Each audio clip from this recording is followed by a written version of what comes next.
It's interesting to me to look at the masters people actually serve.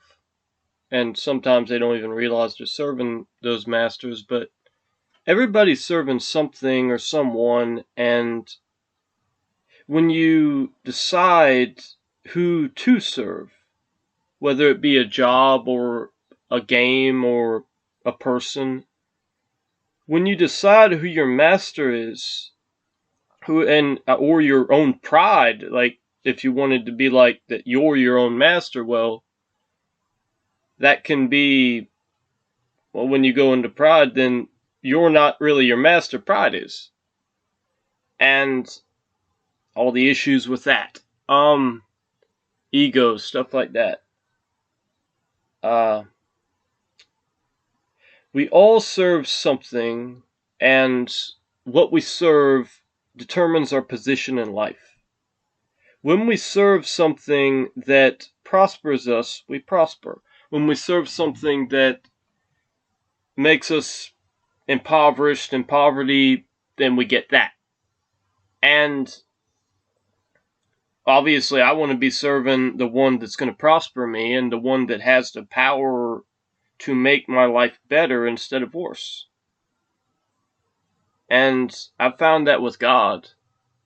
I haven't found, I mean, playing video games, I've found where it's not like that's evil. That's not, I mean, you may have some people, like Christians, saying, oh, well, it's evil. But it's not that it's evil, it's that when you make anything an idol, whether that's the pulpit or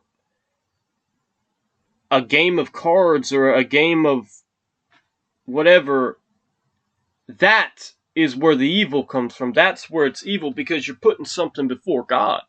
And, like, why should you care about God? Well, you should care about God because if you want to prosper, He's where you prosper from. He's where prosperity is at. He's how you have that life that's more abundant, or that life that's better. Having a life that actually, it gives you purpose, and to where you get to be satisfied with who you are and your place in life, instead of being nothing and worth nothing. Instead of being worth nothing, you get to be worth something to somebody. You get to be worth something to God. And I mean, you're already worth something to Him now, but what I mean is, when you serve God, when you make God your master, when you make Jesus Christ the Lord of your life, you're not just putting laws on yourself, you're putting prosperity on yourself, you're putting blessings on yourself. And that's the whole point. Why else go to heaven except to be blessed? Why love God except to be blessed? Because loving God is a blessing. You're not doing it just because no reason. You love somebody for a reason. It's not just an emotional reaction. There's way more to it than that. And who you serve, who you make the master of your life, whether it be a game or a significant other, a family member. I mean, some people, they have controlling mothers, and they like that. Some people, they have controlling significant others, and they like that. But it's not helping them any. It's making their life harder, not easier. I mean, some people, they don't want to submit to the fact that they have a choice. I know I have a choice to serve God or not to. He's given me that choice. And I'd be much worse off if I didn't serve Him. Not because He wants me worse off, but because He's where every good and perfect thing comes from. So when I diss Him, when I remove myself from Him, I, of my own choosing, make my life harder. Because every good thing is coming from Him. And now if I wanted poverty, if I wanted hate in my heart and stuff like that, then, I just ignore God. And then I could have all that. I could have the ego and the pride and have my life amount to nothing. But instead of that, why not prosper? I mean, why not, instead of having something meager and something worthless, I mean, why be at the bottom when I could be at the top?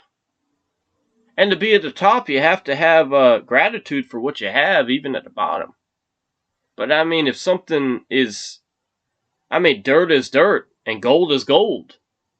You don't make dirt into gold, but you do sow seeds that make it to where you can get that gold.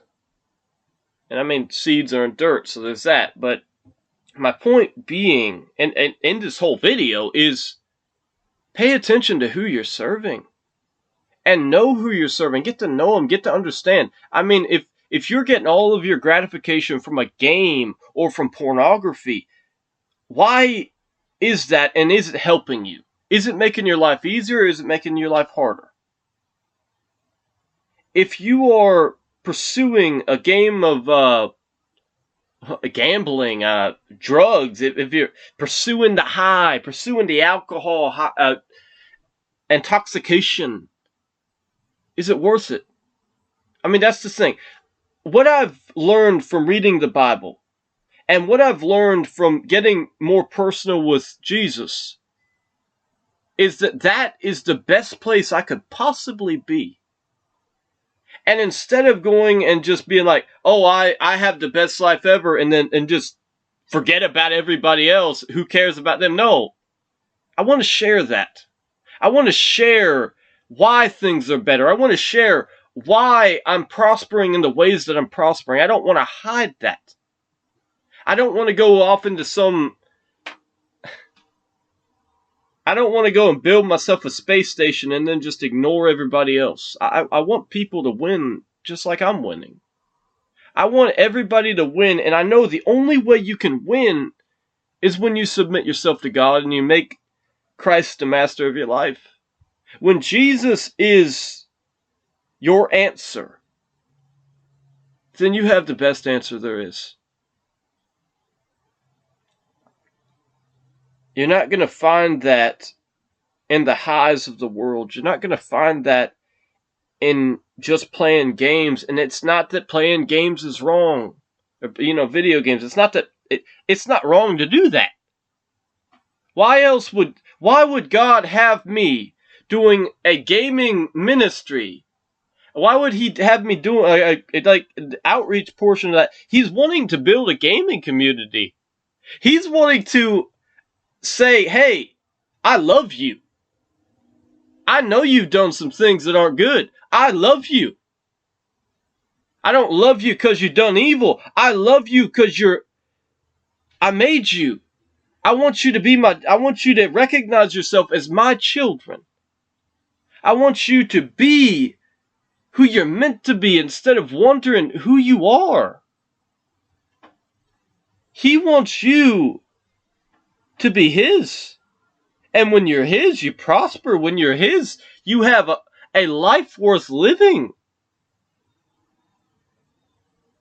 You get to have the desires of your heart purified.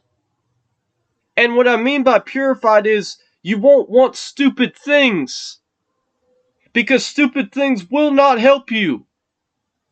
But he'll show you the good things to want.